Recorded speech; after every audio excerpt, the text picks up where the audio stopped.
The Undercover Capes Podcast Network proudly presents a series all about the amazing people behind the titles and characters we love. Welcome to Creator Spotlight.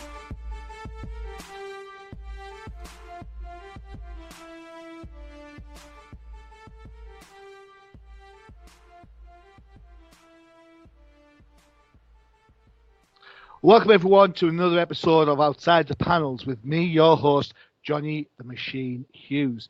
Joining me today is an artist of repute. He's been around and done Marvel books.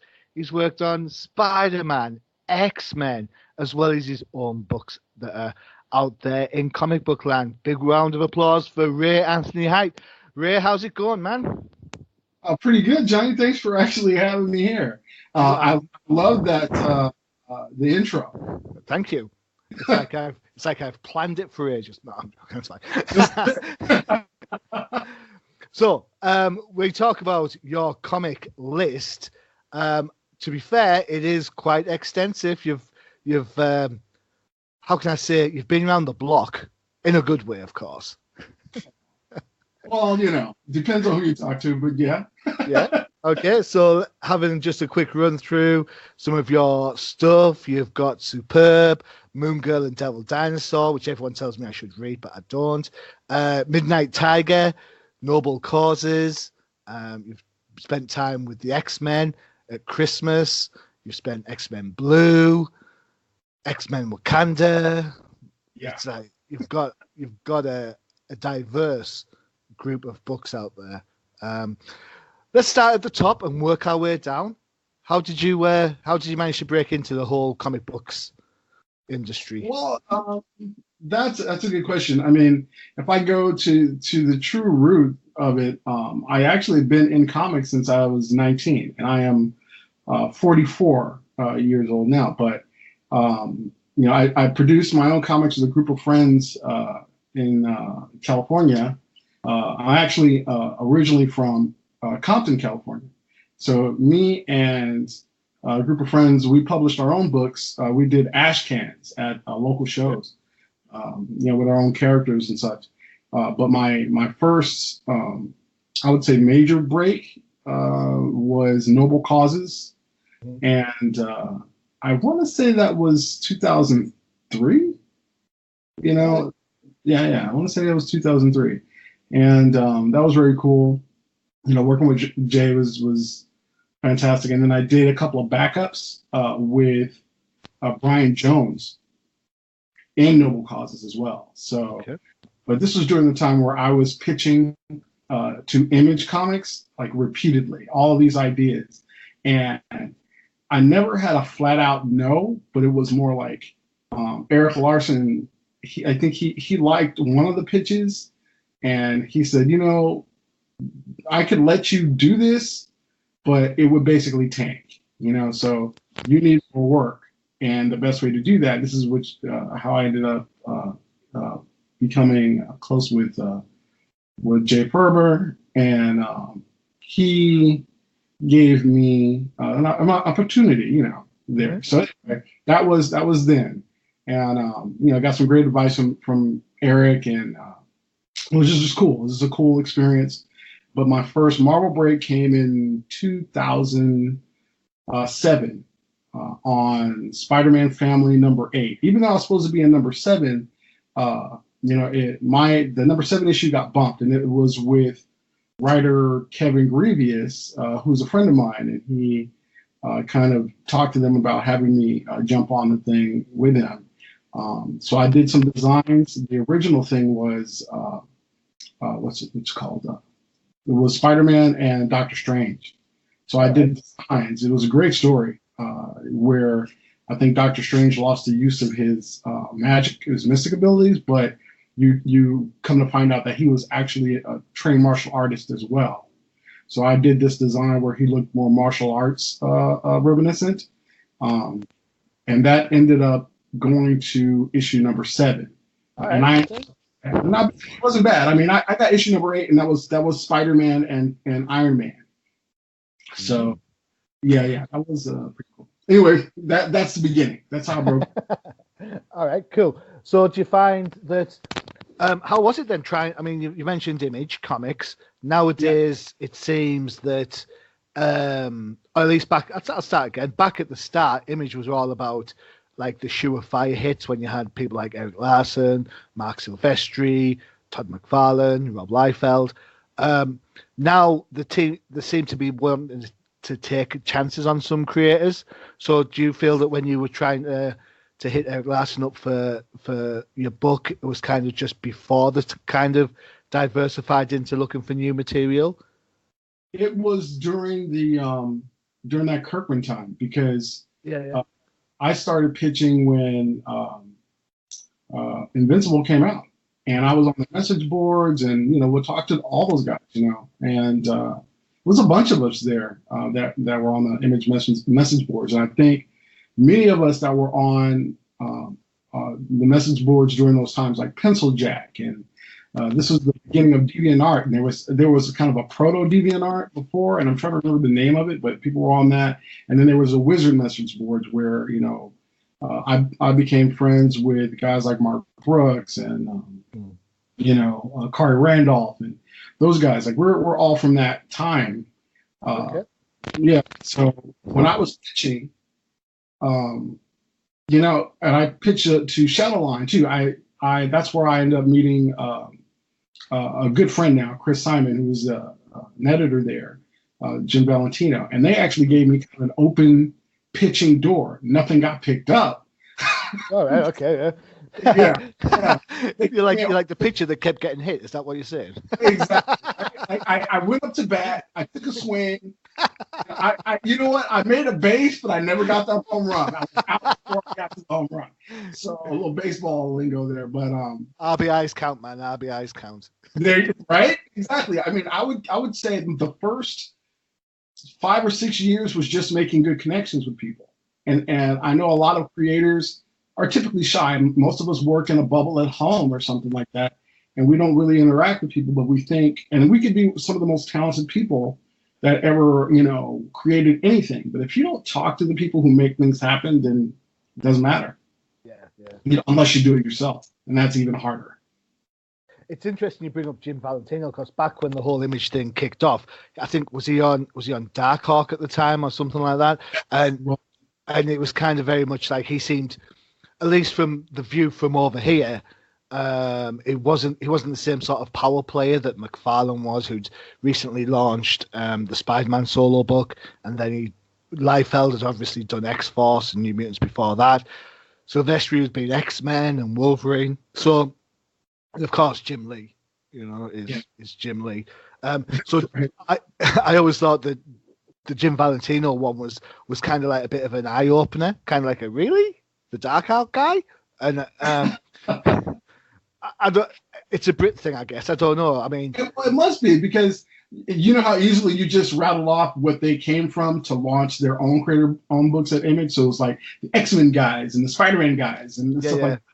Well, Jim was the guy who basically kind of reinvented the Guardians of the Galaxy. That's right, Guardians. It was, and that's why he was such a big, let's get Jim in there. I mean, it was great. I loved his Guardians of the Galaxy run.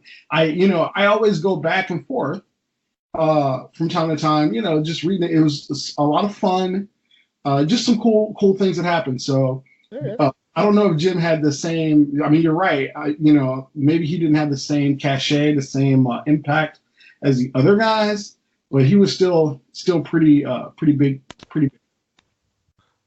No, that's cool. I think part of it is because Guardians back then in the UK just wasn't the hit that it is now. Yeah, I can see that. Yeah, and of course, I think the Valentino book that came out from Image was Shadowhawk off the top of my head. So there you go. Cool. All right, so that's kind of you getting into Marvel. You've worked on a number of books.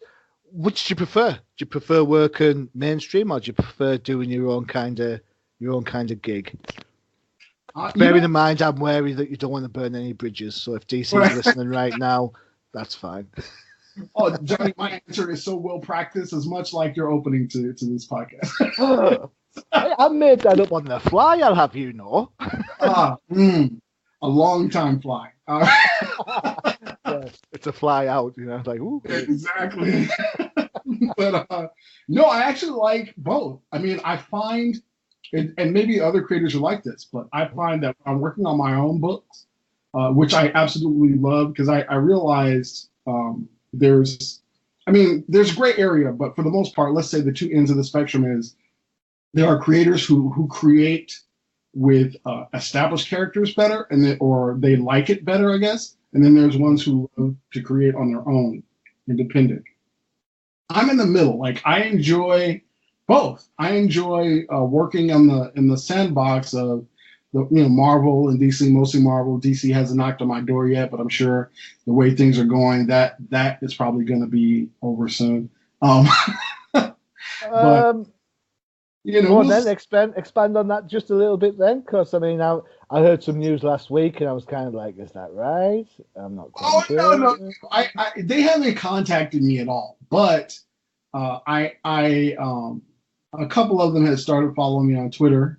So, and usually when an editor does that, they're paying attention. So, all right, okay. Yeah. I can look at some of your work previously prior to today, and obviously reading some of the books and so on. I think you've got an art style that would certainly suit some of the books that DC are looking to make popular. It's where would you want to work then? If DC came knocking, what book would you want? Any Teen Titans. The way Nightwing is now, I would have said Nightwing, but the way he is now, I like it, but it's not for me. God no. No. I'll let you to be a little bit of a secret with Nightwing. This is since the whole Rick Grayson thing started. This is the first time there has been a Nightwing book out that I have not been collecting. Same. I stopped at issue 50. I was like, that's it. I'm done. Gone. I'm done. And here's the thing. I'm sure it's good work, but when I see Nightwing, I see, the Chuck Dixon, Scott McDaniel. Oh, tell me about it. That is like the book, definitely. Yeah. That's what I see, and I've checked it out, before and after. But that's the thing that sticks out of my mind, and I don't know if I'd be suited. Like I'm a superhero guy myself. Even though I love other genres, like I'd love to do a Western and I'd love to do a sci-fi or high adventure, kind of thing. But, but as far as Nightwing goes, that's it. I mean, I'd love to do a Robin book. That's kind of like, I would say a Robin book, Teen Titans, Flash, like those. Yeah. I could see that. I was definitely thinking Young Justice, to be fair. Oh yes, that's right. But here's the thing. So Todd Knock and I are very good friends, and when I see Young Justice, I read his entire run, him and Peter David's run. Peter David is kind of like one of my favorite writers. To me, he's up there with a Chris Claremont. As far as I'm concerned, I would say totally agreed. He's amazing. But that being said, I feel like if I ever got an opportunity to work on Young Justice, I would feel the shadow of Todd looming over. Well, it's funny you should mention that. I've made some notes about art styles, and because I've got a question about influences, and Todd Knock's name is what I've written. I'm like, yeah, it kind of looks like Todd Knock a little bit with that whole cartoony style thing going on, and I'm like, and you brought it up first, so I'm like, oh, okay, cool. So at least I'm on another sport metaphor. At least I'm in the same ballpark, I guess. Well, I guess we could segue right into that, huh? Yeah, segue. Poof. But I agree with you. I think Peter David is an absolute fantastic writer. I think his level of humor and I think I recently got involved in a Twitter conversation this week saying, "What's your favorite Spider-Man story?" And I was like, "Well, obviously it's Craven's Last Hunt, or Fateful Symmetry by J.M. DeMatteis, and then second was The Death of Jean DeWolf by Peter David." Oh, that's so good. So that was my 1-2. I was like 1-2. There you go, without hesitation. Boom, boom. And what's sad is that those books are so old. You know what I'm saying? Well, it's true. I mean, they are old, but there's something about those stories that resonated. So then, here's the question then, from an industry point of view, why do we still love those books?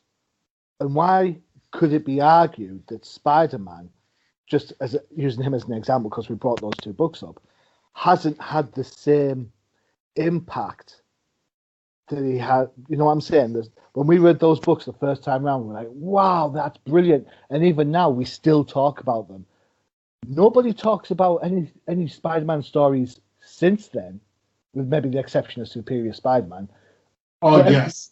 Well, that is, to me, Dan Slott, Peter David, and Straczynski, although people don't, I don't know, like maybe they didn't care for that run, but I love that run. I'm with you again. It's like, dude, are you reading my computer? That's what I'm saying. I'm with you on that. I love Straczynski. 3 Spidey guys. Those are my top 3. Okay, cool. I'm old school. I like David Michelini, or however you pronounce it. See what I mean about names? We're gonna start calling you Johnny the Butcher. Yeah, that's me. Yeah. And I will go as far to say, are you ready? I'm ready. I prefer Sal Buscema over Todd McFarlane. There you go. You know what? Yep. I'll go for that. All right, cool. I'll take that. I mean, for me, as far if it was just those two to choose from, sure, I agree. Okay, cool. I'm happy with that. Yeah. Now, as far as top Spidey artists, I love what Todd did, and he definitely. I was a fan. I mean, I still am a fan, but as far as the runs that I am very familiar with, Todd, I would say, is in my, top 6. Maybe. Right. Yeah, he's in my top 6. He's definitely, he's in there. But for me, it's, I would say, it's, and I know this is controversial because I heard he gets a lot of flack, but I don't think they understand. But Humberto Ramos is one of my top 3. Mike Wieringo, okay, is probably my number 1. Yeah. And I want to say it's a tie between John Romita and Steve Ditko. Yeah. I'd go with that. Humberto Ramos is that? Yeah, I can see why people get some controversy out of that. It's too cartoony for them, and most of the guys they want it to be a little bit more mainstream, but he gets to another level. So I'm part of another pod called No Price Podcast where we talk about all Marvel stuff, and every time Spider-Man comes up, I say, if Spider-Man is stood on the ground, if he looks like a regular being and it's not elbows and knees all over the place, it's not Spider. Right? My Spider-Man looks like a spider. That bit in the Captain America movie where he runs across the airport to battle. Yeah. Rubbish. Spider-Man doesn't run anywhere. Doesn't even run up a building. He just, what I'm getting at? Well, that's the thing. That's the thing that I think Humberto Ramos brings to it. When I look at him, and he definitely differentiates. So when he draws Peter's like a regular dude. Mm-hmm. But when he puts on that costume, he's super spidery to me. Okay, cool. I totally agree. Do you find then, when it comes to art, when you've got your mainstream books going on, and then you've got your indie books, does your art style change to accommodate like a Marvel house style then? Because you mentioned that Ramos is too cartoony. We've talked a little bit about how it can be perceived to be too cartoony. Right. I personally don't think so. But I might be biased, Johnny, because... No, that's fine. That's why I said perceived rather than we are saying. We've discussed how your art is it has that cartoon element, as does Todd Nook, amongst others. So do you feel that you have to kind of curb your tendencies to meet a mainstream perception, or do you just think, you know what, they've hired me for my skills and my talent, so this is what I'm going to put on the page? Well, that's a darn good question. So for me, I always adjust my style to fit something, but when you strip away or you add to whatever I've done, the base is still me. Okay, cool. Yeah. So what I do on Moon Girl and Devil Dinosaur, I try to be more cartoony in the sense of to try to match with Natasha Bustos, who, man, she doesn't get enough love, man. She's a genius. I mean, she's fantastic on that book. And she's, and that's not, she's got so many other styles, but she does that book very well. So I try to not pull the Moon Girl and Devil Dinosaur fans away too much. It's still me, but I strip it down.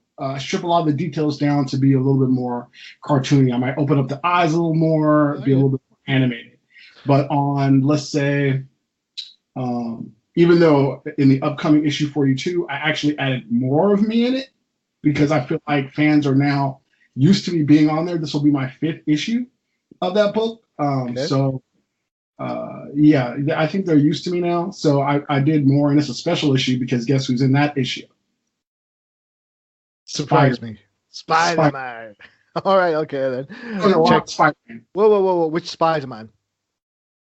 It's Peter. So I'm just checking. I'm just checking because like Spider-Man, there's more Spider-Mans than there are Robins. I'm just checking. That is very true.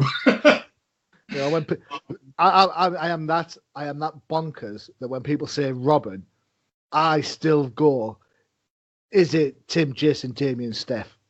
I do the list, and if it hasn't got blonde hair, I know it's not Steph.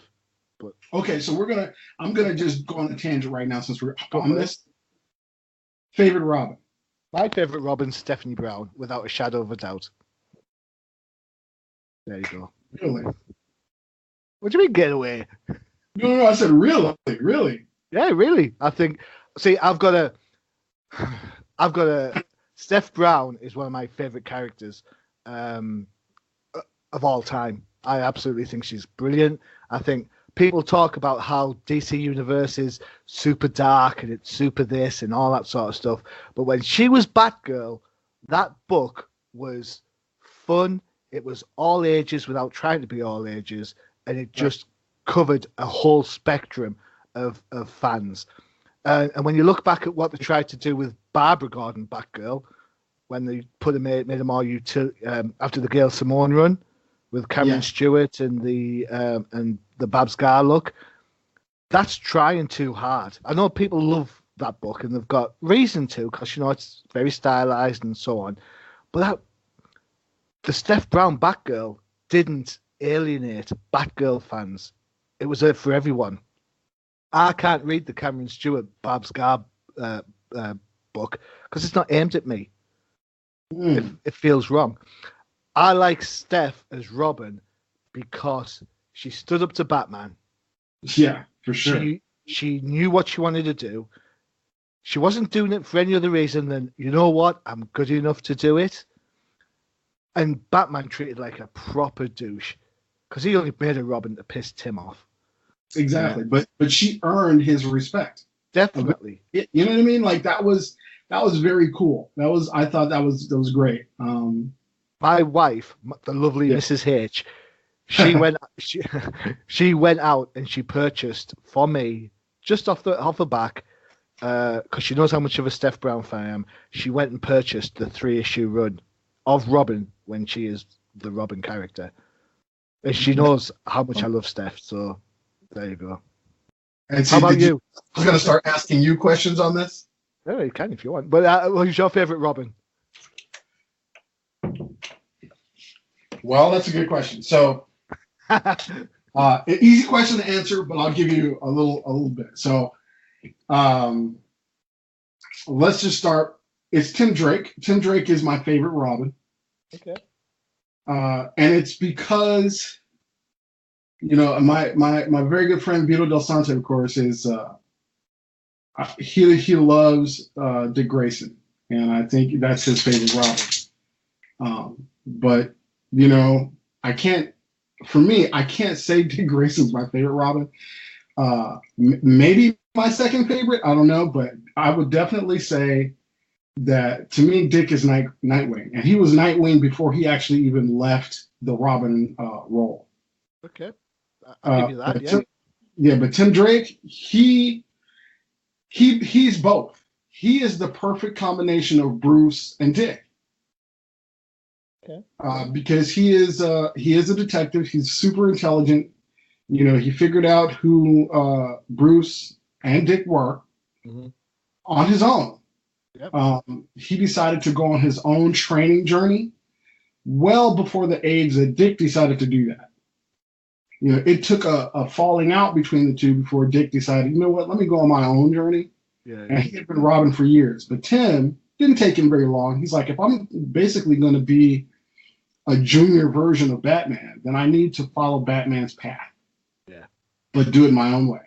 And he was one of the first. He wasn't one of the first. He was the first to do that. Very smart. Very, very smart guy. That's a guy. So, but going back to Batgirl, my favorite Batgirl is Cassandra Cain. Okay.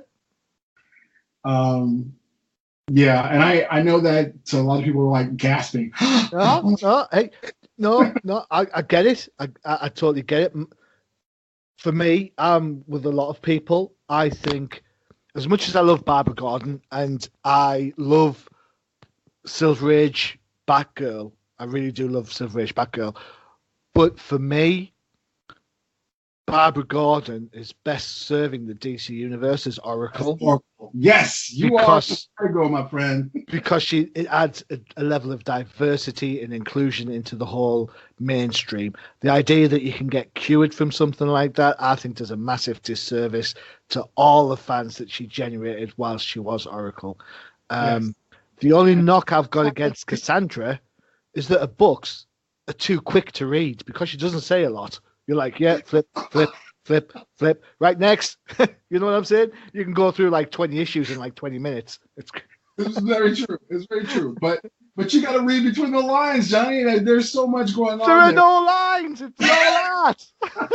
It's the art. It's the pause. It's the moments of silence that can stretch an entire issue. I like Cassandra Cain. I've got a lot of love for it. I've got the entire Cassandra Cain run downstairs in my collection. What I think they did really, really, really well is they set her up as like a super fighter. Yes. But she still had genuine enemies and flaws. It didn't seem like hooky. You know, when the people go up against Deathstroke the Terminator, to be fair, Deathstroke should beat everybody apart from maybe Wonder Woman and Superman, and that's it. You know what? I agree. But yet, Deathstroke manages to get his ass handed to him by Damian, by Batman. I think Alfred's kicked his ass once. Do you know what I'm saying? I'm thinking that is a choice because, you know, remember when they had this whole thing about who was the best fighter in the DC universe? Lady Shiva. They had a list. They had Richard Dragon was basically up there. Bruce will be up there somewhere. So yeah, but he was not in the. I think he might have been in the top 5, but Deathstroke was definitely up there. And I thought, you know, that's kind of a thing that is almost hard to nail down unless someone is so skilled that it you know, like Karate Kid. Karate Kid was up there, and if you want to look at these characters on paper, he should be the top based on what is written about him. Definitely, especially if you read stuff like Identity Crisis. Yes. Takes on the whole Justice League. And wins. So then that's what I'm saying. Deathstroke goes against Justice League, wins, and yet Damian can beat him. You know, like, yeah. So then it's like, well, what are you saying? Are you saying that Damian can beat the Justice League? I wouldn't put it past the little bugger. Yeah, because he's, you know, I mean, that's what I love about him. He is a character that I have a love-hate relationship with. Agreed, totally. Yeah. I mean, his skills and everything, I get it. He's a true little badass. But that being said, it's like you're always, and it's great for his character. You're always waiting for that moment where you see the switch turn, and he's the Batman's greatest villain. You know? Do you feel then, just as a bit of an aside, do you feel that there are some writers that can't handle certain characters? Because we've talked about people like Straczynski on Spider-Man, who I agree with you, by the way, was a great run. Peter David had that humour down, the Peter Parker pattern down perfect. You've got people like Chuck Dixon, who at one point was Mr. Batman, because he was writing Batman Detective, Catwoman, Nightwing, Robin. And now, with DC, it seems that some people know how to write Damian and some people don't. Do you feel there are some creators, whether that be writers or artists, that suit certain characters?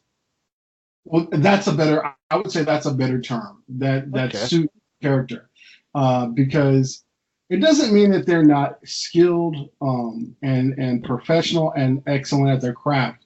But I wouldn't have. Okay, let's look at it this way. I don't know if I would have the Coen brothers do a Marvel movie. Okay. You know what I mean? Like, I'm not saying that they're not capable. Yeah. They're incredibly talented, and I love their movies. It's fitting, right? Or an Alfred Hitchcock Dumb and Dumber. That would be. See, you totally got what I was saying. So, as interesting as that sounds to see, because you just want to see what happens, is something that fits. Totally.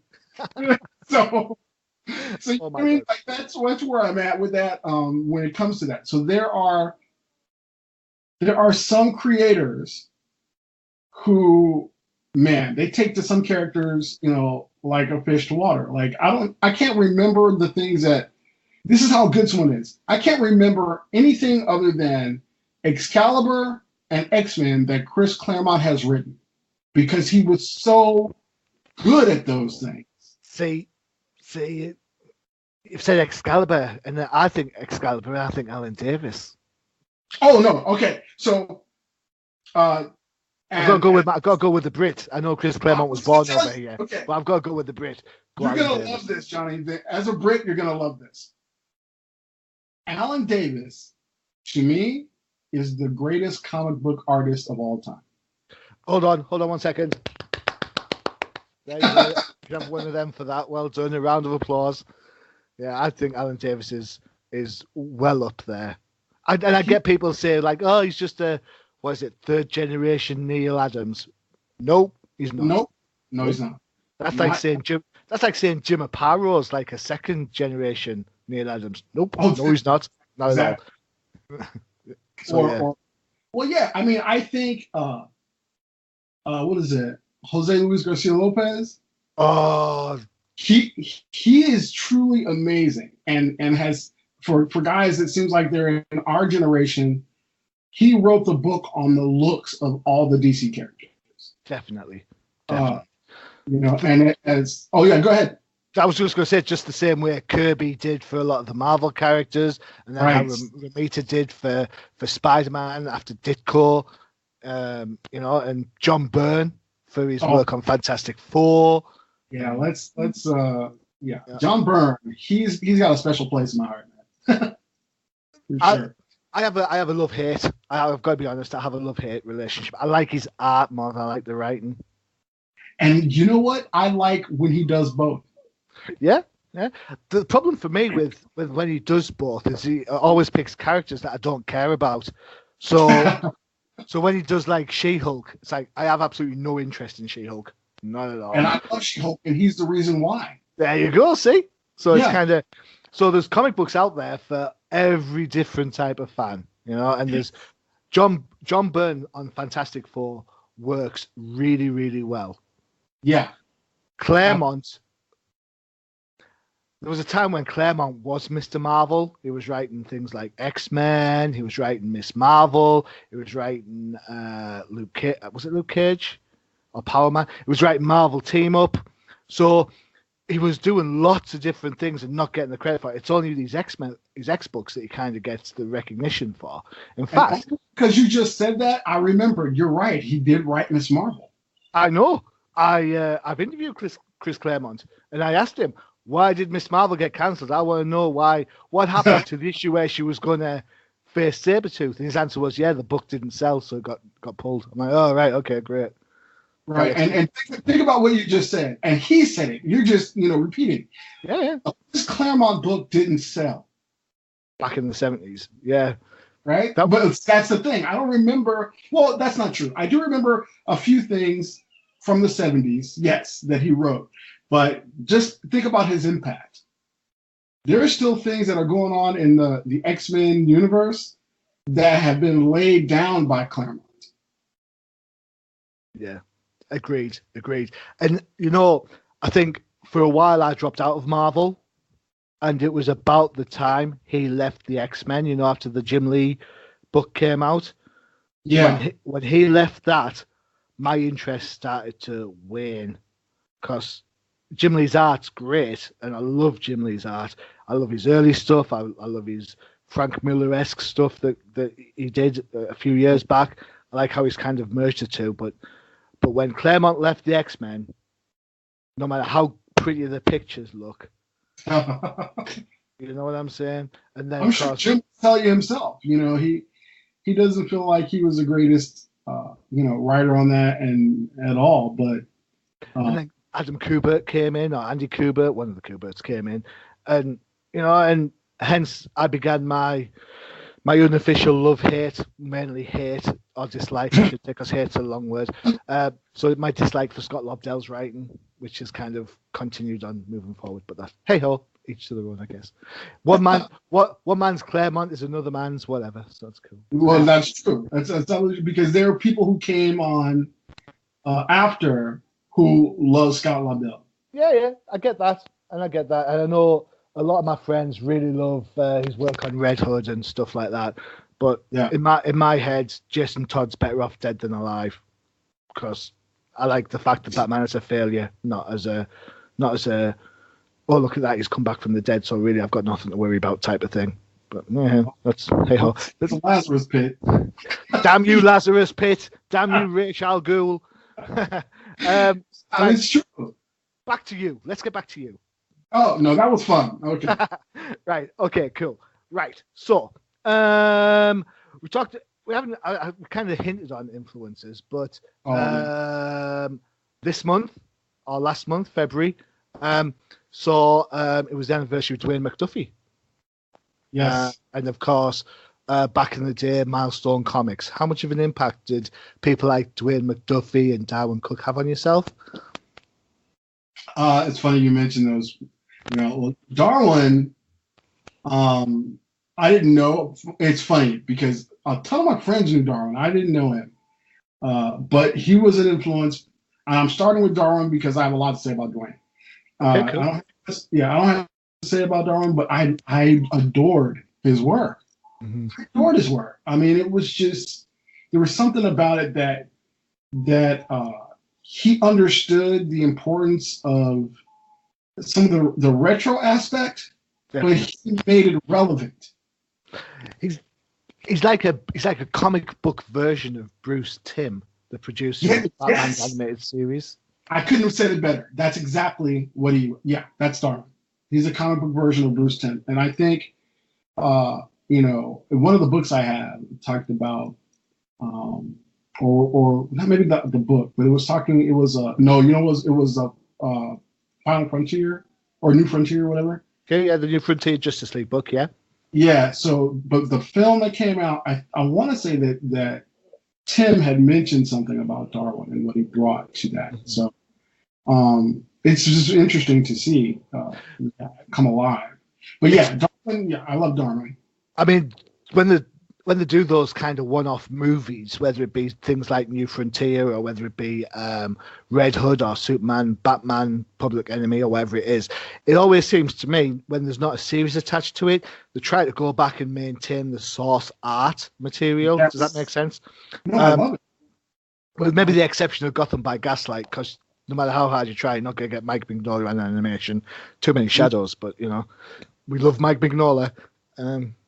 Cool. So, New Frontier is an example of that. Well, yeah, I mean, absolutely. It felt like Darwin, like everything from beginning to end, even the tiny changes, and they kept pretty close to the source material. So it was fantastic. I thought it was great. But let's jump to Dwayne. So I'll tell you a quick story. I was at one of our local sci-fi shows in Los Angeles with a couple friends of mine at a table. I was very young, and this guy walks up, and he's like, he's checking out our work, and I'm seeing this guy, and I knew it was something familiar about him, but and he was lingering a little long, and he said, you guys interested in any work? I'm in my early 20s, and I hadn't had a lot of experience at that point. I mean, I was just drawing, and he flips out his card, and the card says Dennis Coward. Wow. So, wow. And this is when Dennis was doing Static, the animation. All right, okay. At their Warner Brothers. So he's like, yeah, just come up. There's a friend of mine named Dre, and we went up. He's like, yeah, you guys, there's something I'm interested in having you work on. So I'm like, oh my God, this is Dennis Cowan. And I go there, and we go to the studio, and it's in Sherman Oaks or whatever. It's like the Warner Brothers thing is nestled in their animation. And this guy's like Glenn Murakami was there, and I met Steve Root in passing because he was visiting Dennis or whatever it was, and Dennis goes, and I'd seen Steve before at a show, so he's like, "You guys know who that was?" I don't think my friend Dre knew who that was. I was like, "That was Steve Root." He's like, "Hey, you know something, kid." So, so I get there and we're working on this thing, and he's like, "Well, I want you guys to work on something." And it may not be Warner Brother related or whatever. So I'm looking at the stuff he's got. He taught me who, even though I visually knew about Alex Toth, all right, I didn't know the name. I didn't know the name associated, but I loved all the Hanna-Barbera stuff that he did, everything he did. So he points to this big picture of Stiletto. Torpedo, not Stiletto. Torpedo. And he's like, "Do you know who did this?" And I was like, "No." And then he's like, "Dude, you don't know? You don't know?" And he's like, this is the guy who basically created everyone's childhood, Yeah. And, so he taught me about Toth, and we're doing these drawings, Johnny, and he goes, "Yeah, I want you guys to work on Boondocks." This is when he was, part of that in the first season of the Boondocks animation. Okay. And, what I was doing was not catching it. My buddy had it better than me. But he wanted me to do other things. So, but I don't know if that didn't work out because I don't think Dennis stayed with that at all. And that was in the early stages of development, I'm sure, with Boondocks. But he continued to invite us over and over. And one of the days he invited us, he said, "Hey, you guys want to meet Dwayne McDuffie?" And I was like, "Hell yeah." Exactly. And I want to say it was a day that my buddy didn't come, it was just me. And he invites, he walks us over to where Dwayne is writing. And Dwayne is such a nice man. And he's an imposing guy. He's a big, tall guy, and he's just super nice. And he just proceeds to just talk to you like you've known him forever. Mm-hmm. And just imparting, I don't want to say pearls of wisdom. It is straight platinum of wisdom.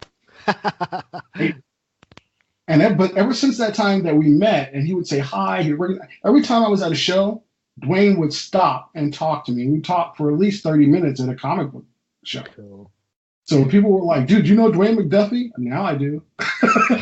You're like, "Yeah, pizza." Yeah, right. Beer. Such a nice guy. And my wife, who was watching the Justice League, she's a fan, and she was at a table with me one time. And she only knew Dwayne by name. When she met him, like she just was just like, wow, that he's just amazing, an amazing person. And he just treated everyone with such love and respect. But he was always the smartest dude in the room. Like you could tell, but he was super humble. Yeah.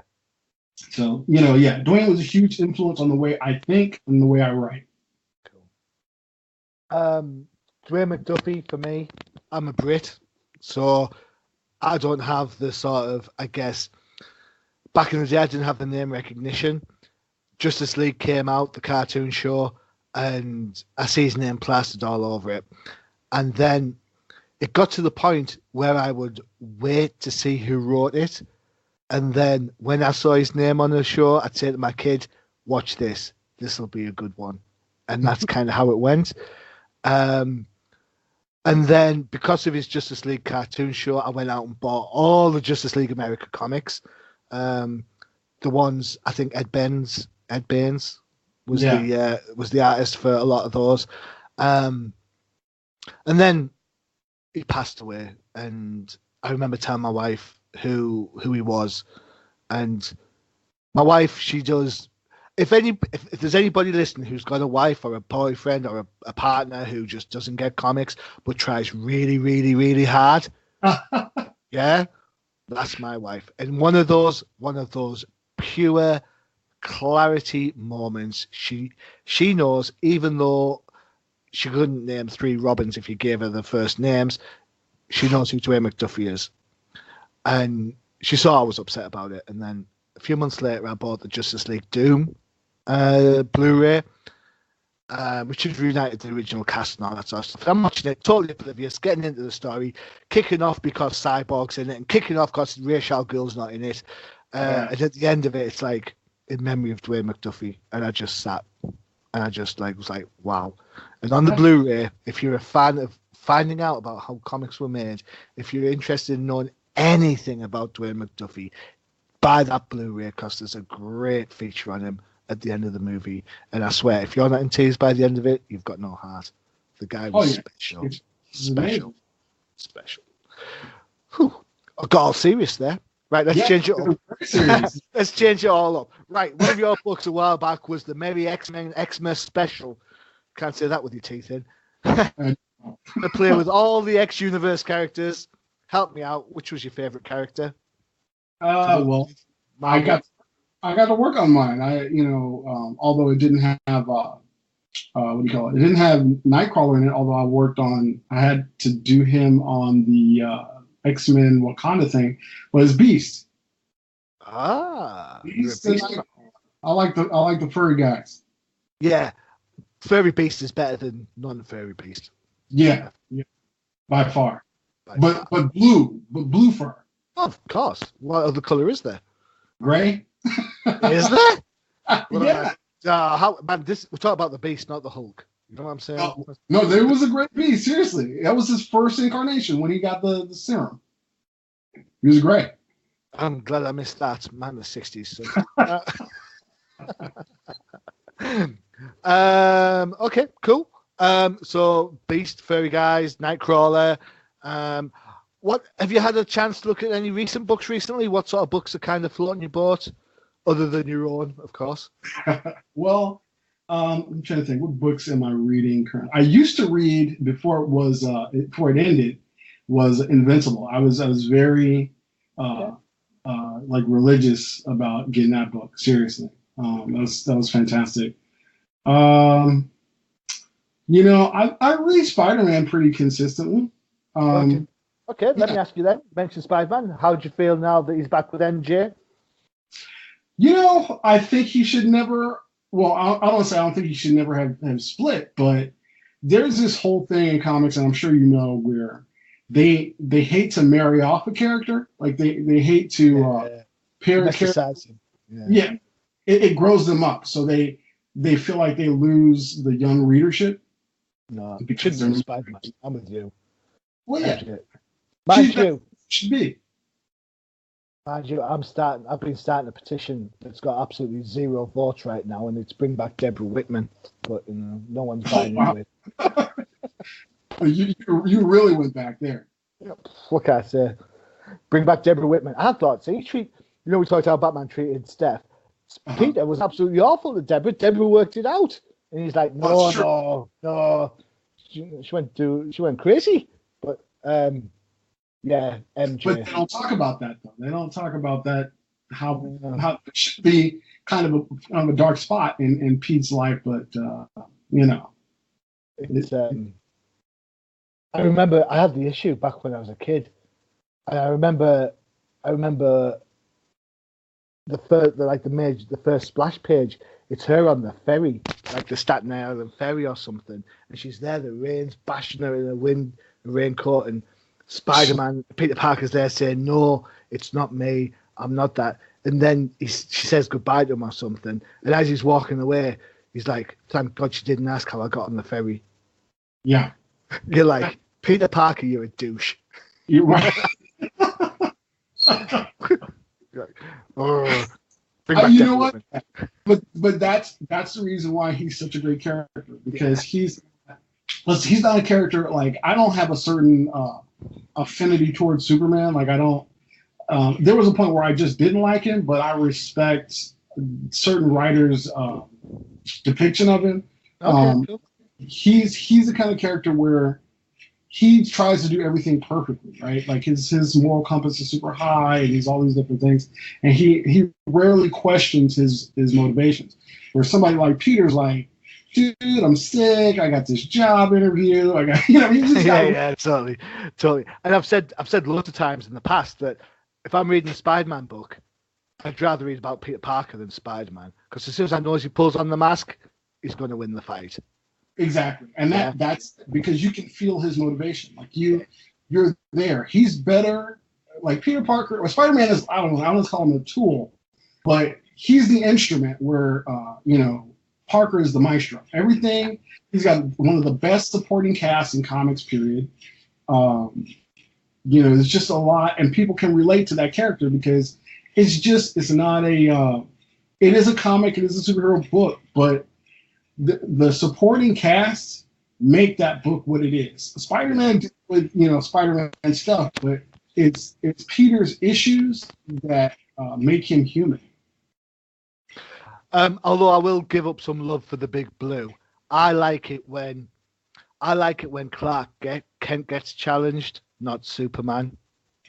So I remember a few years back now, actually.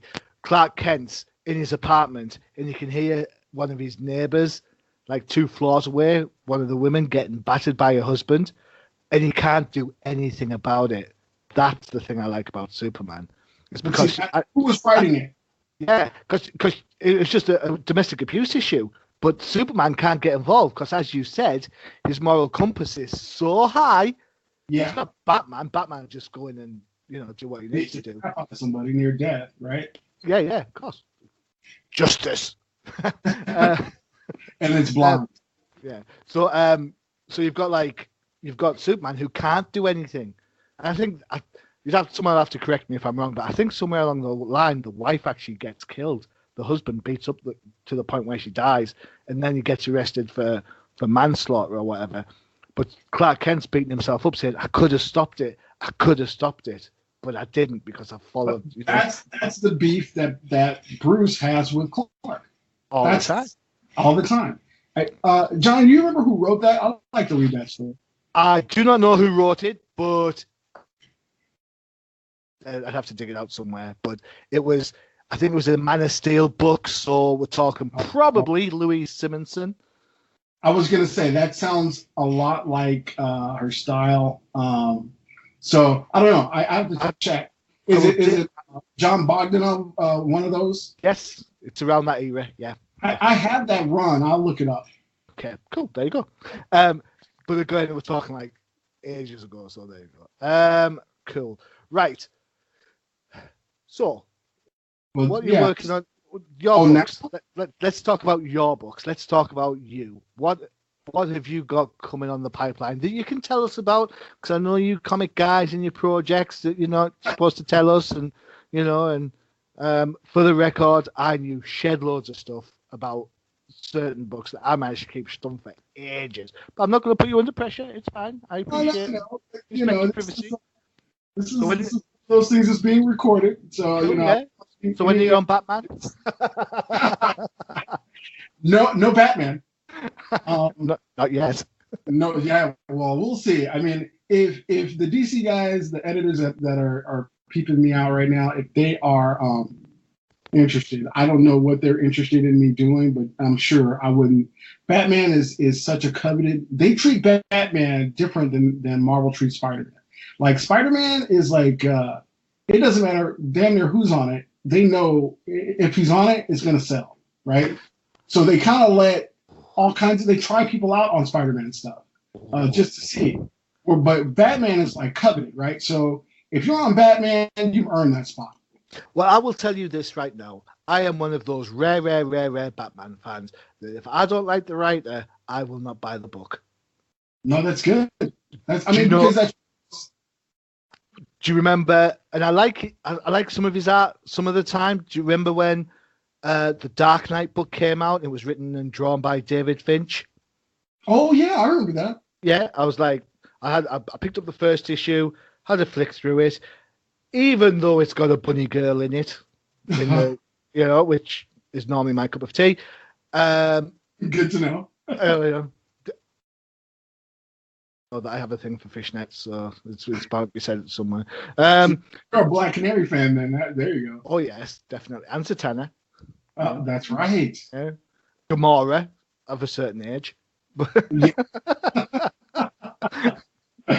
Oh, I'm dating myself. Anyway, and I looked at the book. I was like, you know what? It's just not working for me. You know, the characters. I can't work out which one's Bruce Wayne. I can't work out which one's Dick Grayson. I can't work out this. If I can't work it out, I'm just not reading it. And I didn't buy it. And that was like the first run up until Flashpoint. Then it got New 52, and I didn't buy it then either because I know he's got lots of fans, and I've seen his stuff on Batman since, but I just didn't like it, so I didn't buy it. So as much as I love Batman as a character, if the team's not doing it for me, I walk away. Right, and you come back when they do, and it's as simple as that. That you'll be surprised, that people don't exercise that. They feel like it's all supposed to be about what they want all the time, but you can't please all the people all the time.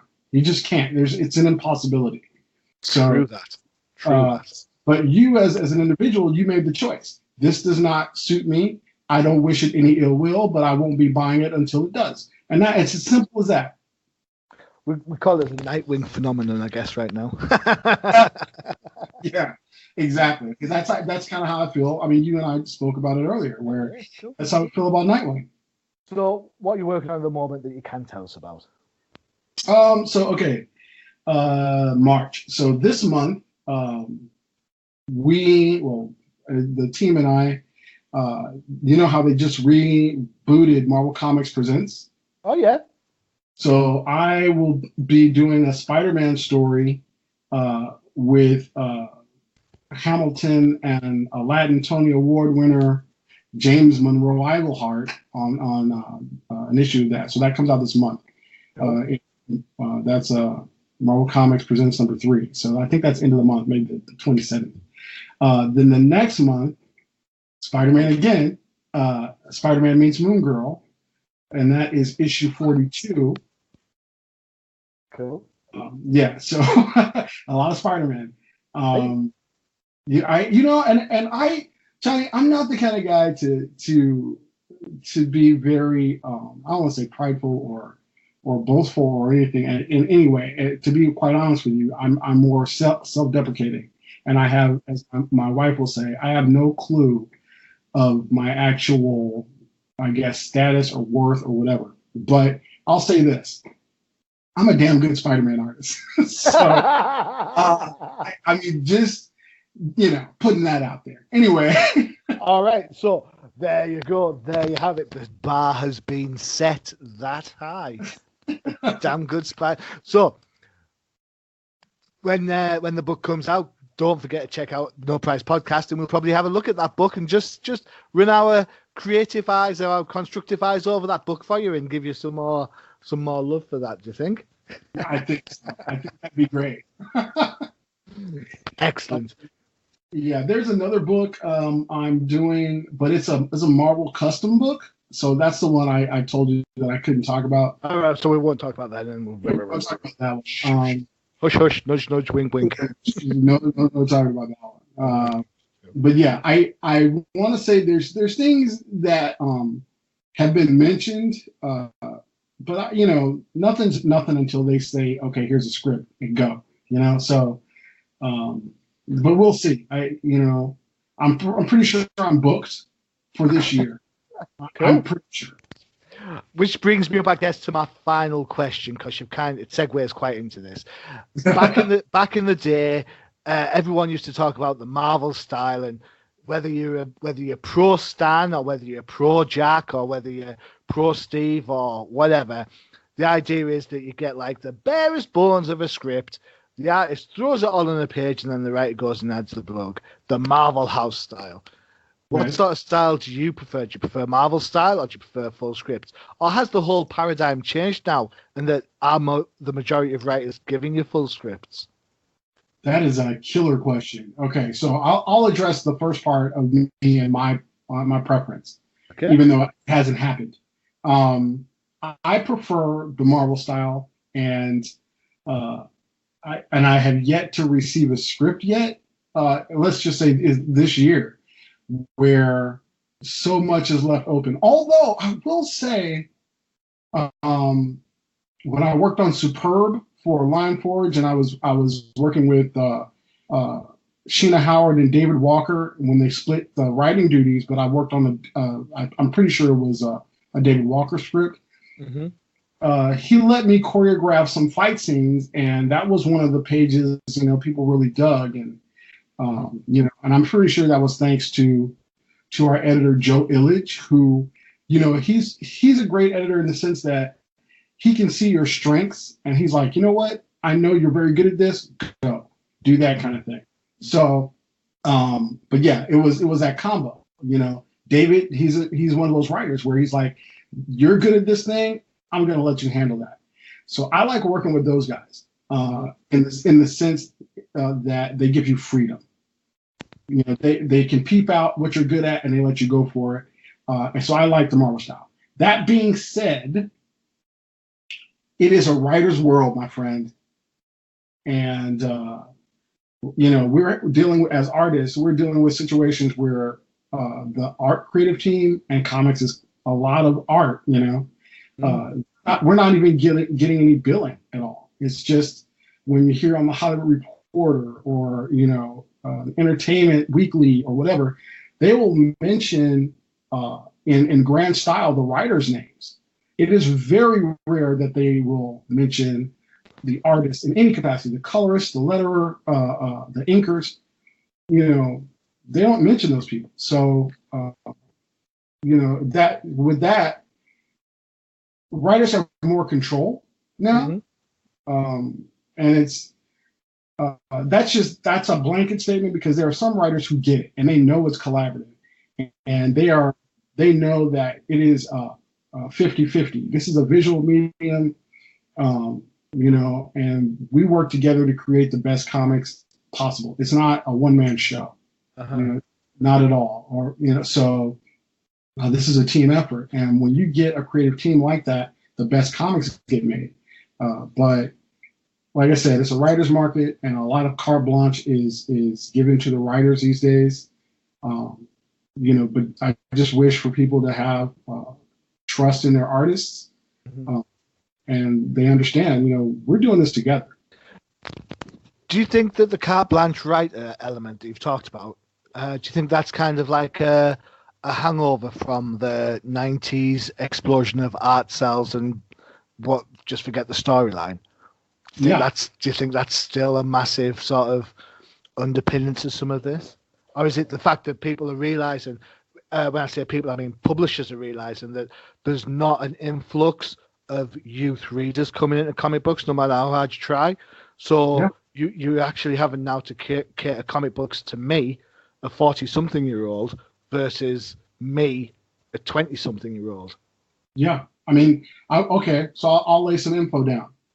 one of my favorite writers, definitely top 5, Dan Slott. Dan Slott wrote Spider-Man for 10 years. But I bet you that you can name at least 5 Spider-Man artists within that time. Yes, you could. Definitely could. Don't test me because I'm. I know you could. And it wouldn't even take you that big of a brain cell to do it.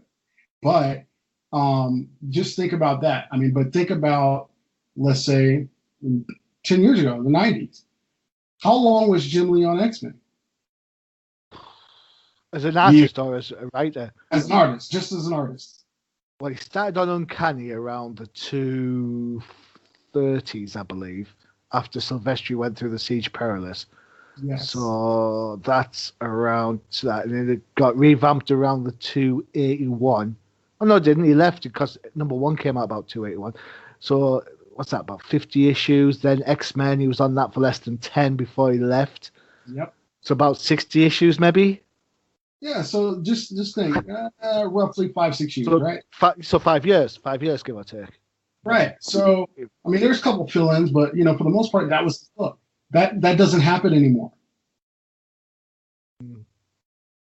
True. I think the most recent one's probably Greg Capullo and Scott Snyder over on Batman before they left. It's better. I was going to say Scott Snyder or think about what was it? Straczynski and John Romita. Yeah. That was a great run. Yeah, cool. And he's known for being one of the longest running Spidey artists. See, a lot of my friends don't like John Romita. I love they it. Don't understand. I think it works. It works on Spider-Man. It works on Superman. I loved the Dark Knight thing he did, the Crusade book before. I love that. She was on it a little longer. Yeah. Cool. Right. Cool. Well, it is getting late, and you've been so gracious with your time. I am going to let you enjoy the rest of your day. Is that okay? I want to say thank you very much for taking the time out and speaking to me today about your career, your influences, and so on. It's been an absolute blast. One of the best conversations I've had. Thank you very much for taking the time. Oh, Johnny, thank you. Thank you for having me. And Al too, I guess. So yeah, cool.